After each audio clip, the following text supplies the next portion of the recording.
मित्रों, एक बार माता लक्ष्मी भगवान विष्णु से मिलने के लिए जाती हैं और कहने लगती हैं, प्रभु, जब मैं आपसे मिलने के लिए आ रही थी तो मेरी नजर मृत्युलोक पर पड़ी।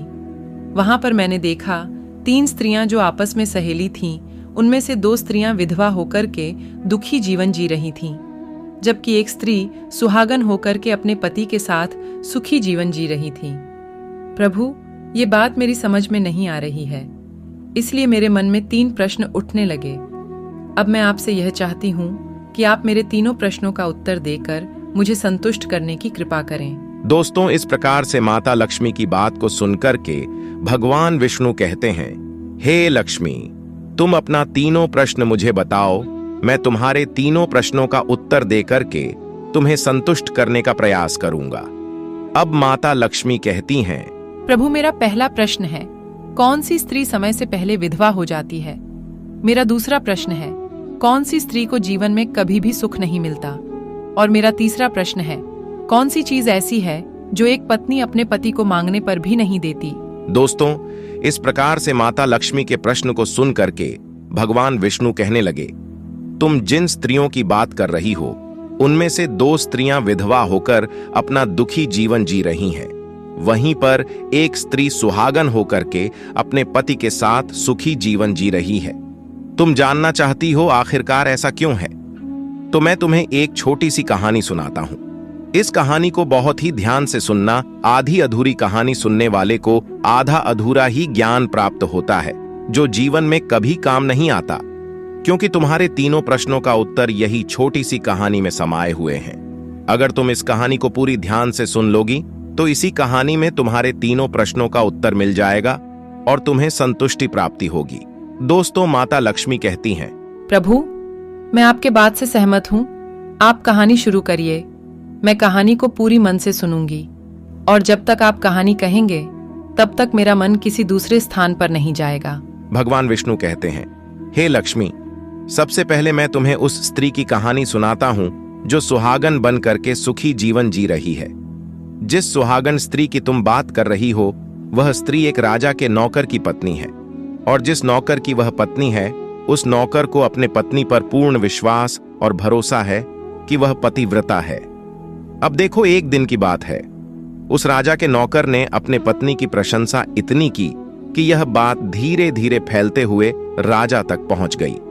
फिर राजा अपने नौकर को बुलाया और नौकर से कहता है कि तुम हर किसी से कहता है कि तुम्हारी पत्नी एक पतिव्रता है। क्या वास्तव में तुम्हारी पत्नी एक पतिव्रता है?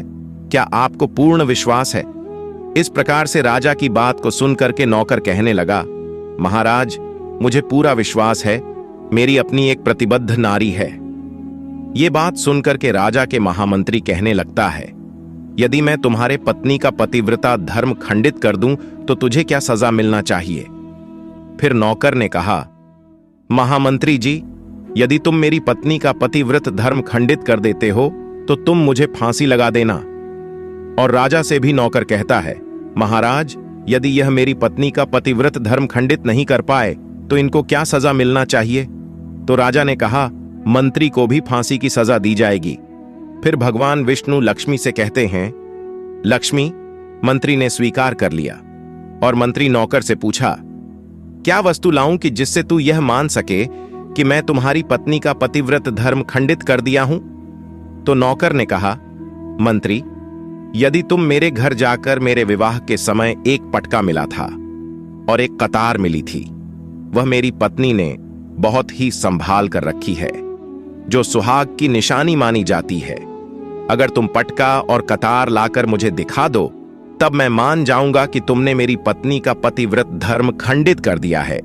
मंत्री उस शर्त को स्वीकार कर लेता है और एक शहर में जाता है और एक दुती से जाकर मिलता है।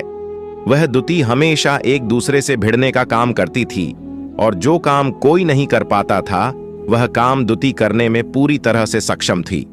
फिर इस प्रकार से मंत्री ने उस दुती को अपने स्वार्थ के लिए अपने पास बुलाया और दुती से कहा, देखो, इस नाम का एक व्यक्ति है, उसे मेरी शर्त लगी है। और मंत्री ने उस शर्त के बारे में दुती से सारा कुछ बता दिया। फिर वह दुती से कहने लगा कि तुम किसी भी तरह उस स्त्री से मेरा संपर्क करवा दे। तुझे जितना धन चाहिए मैं तुम्हें उतना धन दूंगा। इस प्रकार से मंत्री की बात सुनकर के दुती कहने लगी, भाई तुम उस स्त्री के बारे में बात मत कर। वह स्त्री पूरी तरह से पतिव्रता है, तेरी ओर देखेगी भी नहीं, तेरी शक्ल भी नहीं देखेगी, और उनके परिवार के व्यक्ति खूंखार है, तेरी खाल उतार लेंगे। तब मंत्री कहने लगा, ठीक है, यदि तू उससे मेरा संपर्क नहीं करवा सकती है तो एक काम कर दे, उसके घर जाकर पटका और कतार चुरा कर ला दें। यदि उसकी पत्नी के गुप्तांग के पास में यदि कोई चिन्ह हो तो वह चिन्ह भी देख करके मुझे बता देना, फिर मैं तुम्हें मुंह मांगा इनाम दूंगा। यह बात दुती के समझ में आ गई और उसने कहा, ठीक है, मैं तुम्हारा काम अवश्य करूंगी। नौकर शहर में रहता था। दुती नौकर के घर जाती है और उसकी पत्नी से जाकर के कहती है, बेटी, मैं तुम्हारे पति का बुआ हूं, मैं कई वर्षों के बाद तुम्हारे घर आई हूं। फिर उस स्त्री ने कहा, मैंने आपको पहले कभी नहीं देखी हूं, इसलिए पहचान नहीं पाई। इस प्रकार से उस दुती को उस नौकर की पतिव्रता स्त्री ने बहुत बड़ा सम्मान दिया, लेकिन उसे क्या पता था कि यह उसके साथ में छल करने आई है। अब भगवान विष्णु कहते हैं, लक्ष्मी, इस प्रकार वह दुती उस पतिव्रता स्त्री के साथ में 2 दिन तक रुकी। जिस समय वह स्त्री स्नान करने लगी तो दुती उठ करके उस पतिव्रता के कमर रगड़ने लगी। उस पतिव्रता स्त्री ने बहुत ही मना किया, फिर भी वह दुती नहीं मानी और कहने लगी, तुम तो मुझे बेटी से भी प्यारी लगती हो, तो इसमें मना करने वाली क्या बात है? मना मत करो, काफी दिनों बाद मेरी मुलाकात तुमसे पहली बार हुई है। अब यह सब कह करके वह दुती मुंह पर हाथ फेरने लगती है। फिर आंखों को धोने के बहाने से उस दुती ने उस पतिव्रता स्त्री की आंखों पानी मार दिया और उस पतिव्रता स्त्री की आंखें बंद हो गईं। इस प्रकार से गुप्तांग के पास में जांघ पर एक तिल का निशान था जो दुती ने देख लिया। अब तो उसका काम बन गया। अब स्नान करने के बाद वह पतिव्रता स्त्री अपने रसोई में खाना बनाने के लिए गई तो दुती को मौका मिल गया और उसने पटका और कतार उस नौकर के घर से चुरा ली और वहां से एकदम भाग गई और जाकर के वह दुती पटका और कतार उस मंत्री को दे दिया और उस पतिव्रता स्त्री के जांघ पर जो तिल का निशान था वह भी बता दिया। मंत्री सीधा राजा के दरबार में पहुंचा और राजा से जाकर के कहा, महाराज, मैंने नौकर की पत्नी के साथ में 2 दिन बिताए और यह पटका और कतार उसी के हाथों से लेकर आया हूं। फिर राजा ने अपना दरबार लगाया और नौकर को बुलाया और राजा ने महामंत्री से सभा में पटका और कतार नौकर को दिखाने को कहा। फिर राजा की आज्ञा पाकर मंत्री ने नौकर को उसकी घर की पटका और कतार दिखा दिया और उसकी पत्नी के गुप्तांग के पास में जांघ पर जो तिल का निशान था वह भी बता दिया। यह सब देख करके नौकर मान गया कि वास्तव में आज मेरी पत्नी ने अपना पतिव्रता धर्म पूरी तरह से खंडित कर लिया। भगवान विष्णु कहते हैं, लक्ष्मी, फिर तो राजा ने फांसी का सजा 15 दिन बाद रख दिया और कह दिया कि नौकर को 15 दिन बाद फांसी पर चढ़ा दिया जाएगा। इस प्रकार से नौकर से उसकी अंतिम इच्छा पूछी तो नौकर कहा, मैं अपनी पत्नी से एक बार मिलना चाहता हूं। इस प्रकार से राजा ने उस नौकर को आज्ञा दी कि ठीक है, तुम अपनी पत्नी से मिल सकते हो।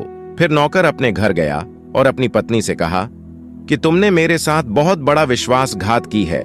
मैंने तुम्हारे विश्वास पर मंत्री के साथ ऐसी शर्त लगाई थी, राजा के दरबार में राजा के सामने कहा था कि मेरी पत्नी का पतिव्रत धर्म कोई नष्ट कर दे तो मुझे फांसी लगा देना। अब मुझे 15 दिन बाद फांसी लगा दी जाएगी। मेरे साथ विश्वासघात करके तुमने ठीक नहीं किया। तब उस पतिव्रता स्त्री ने अपने पति को सारी बात बताई, मगर उसे विश्वास नहीं हुआ। फिर नौकर राजा के दरबार में पहुंचा तो फिर राजा ने उसे कैद में डलवा दिया। अब उधर नौकर की पतिव्रता धर्म पत्नी ने परमात्मा को याद किया और अपना भेष बदल करके राजा के दरबार में गई और राजा से नाच दिखाने की आज्ञा मांगने लगी, क्योंकि वह स्त्री बहुत ही सुंदर थी और उधर राजा तो शौकीन होते ही है। इसलिए राजा ने आज्ञा दे दिया कि सभी मंत्री आदि उपस्थित होकर के इस सुंदरी का नाच करवाने का पूरी व्यवस्था करें।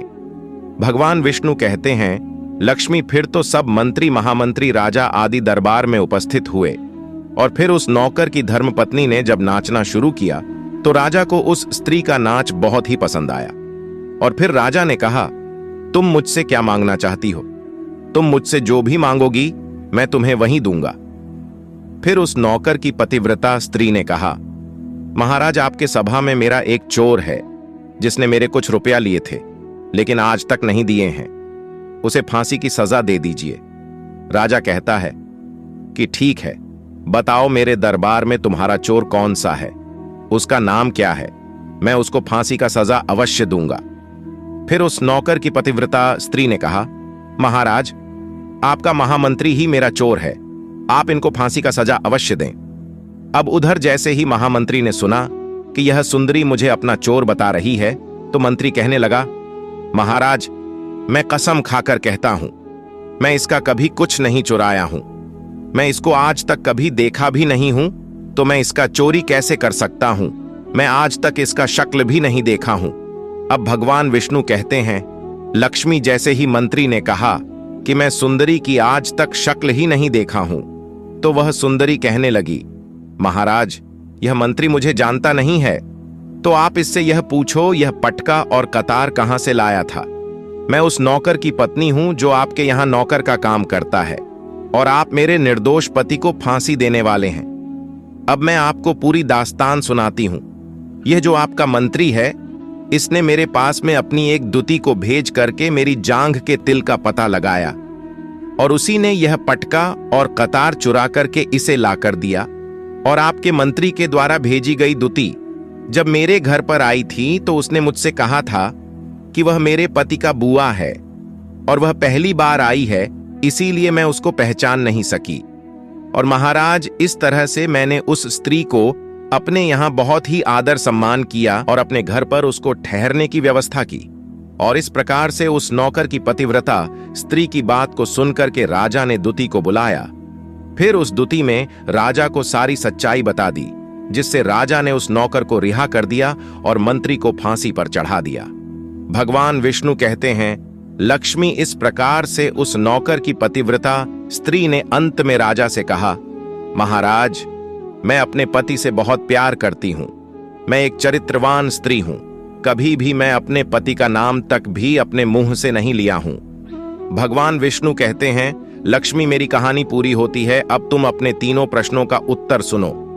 तुम्हारा पहला प्रश्न था, कौन सी स्त्री समय से पहले विधवा हो जाती है? जो स्त्रियां अपने पति का नाम लेती हैं वह समय से पहले विधवा हो जाती है, क्योंकि पति का नाम लेने से पति का उम्र कम हो जाती है और समय से पहले ही उसकी पति की मृत्यु हो जाती है। ऐसी स्त्रियां जो पति का नाम लेती हैं, वह स्त्री समय से पहले ही विधवा होकर के दुखी जीवन जीती है। बस यही राज की बात है कि तुम जिन 3 सहेलियों की बातें कर रही थीं, उनमें से 2 स्त्री विधवा थीं और एक यह नौकर की पत्नी थी, जो कि एक पतिव्रता स्त्री थी। ये पतिव्रता स्त्री कभी भी अपने पति का नाम अपने मुंह से नहीं लेती थी। उधर जो 2 स्त्री विधवा होकर अपना जीवन दुखी होकर जी रही थी, वह हमेशा अपने पति का नाम लेकर ही बुलाती थी, जिसकी वजह से उसकी पति की उम्र कम हो गई और फिर वह दोनों स्त्रियां समय से पहले ही विधवा हो गईं। इसी कारण के वजह से आज वह दुखी जीवन जी रही हैं। इसलिए स्त्रियों को कभी भी अपने पति का नाम अपने मुंह से नहीं लेना चाहिए। अब तुम्हारा दूसरा प्रश्न था, कौन सी स्त्री को अपने जीवन में कभी भी सुख नहीं मिलता है? तो समझ लीजिए, जो अपने पति के बिना अनुमति के किसी तीर्थ स्थान या उत्सव में चली जाती है, उसके जीवन में कभी भी सुख नहीं आती। ऐसी स्त्रियां जीवन भर दुखी रहती हैं और उन्हें कभी भी पति का प्रेम नहीं मिलता। भगवान विष्णु कहते हैं, लक्ष्मी, तुम्हारा तीसरा प्रश्न था, ऐसी कौन सी चीज है जो एक पत्नी अपने पति को मांगने पर भी नहीं देती है? तो समझ लो वह चीज गाली है। एक चरित्रवान स्त्री अपने पति को कभी भी गाली नहीं दे सकती, और जो स्त्री अपने पति को गाली देती है वह स्त्री कभी भी चरित्रवान नहीं होती, और ऐसी स्त्री जीवन भर रोती है। उसके जीवन में कभी भी सुख नहीं आती और समय से पहले ही ऐसी स्त्री विधवा हो जाती है। तो दोस्तों, इस प्रकार से कहानी सुनने के बाद में माता लक्ष्मी अपने तीनों प्रश्नों से संतुष्ट होकर कहती हैं, प्रभु, वास्तव में जो स्त्री चरित्रवान होती है वह कभी दुखी जीवन नहीं जीती है, क्योंकि ऐसे घर में लक्ष्मी का सदैव वास होती है और वह घर हमेशा धन से भरपूर भरा रहता है। ऐसी स्त्री हमेशा घर को स्वर्ग बना देती है। तो दोस्तों, अगर आपको यह वीडियो पसंद आई हो तो इस वीडियो को लाइक करें और ऐसे ऐसे वीडियो देखने के लिए हमारे YouTube चैनल सनातनी काया को सब्सक्राइब अवश्य करें। धन्यवाद।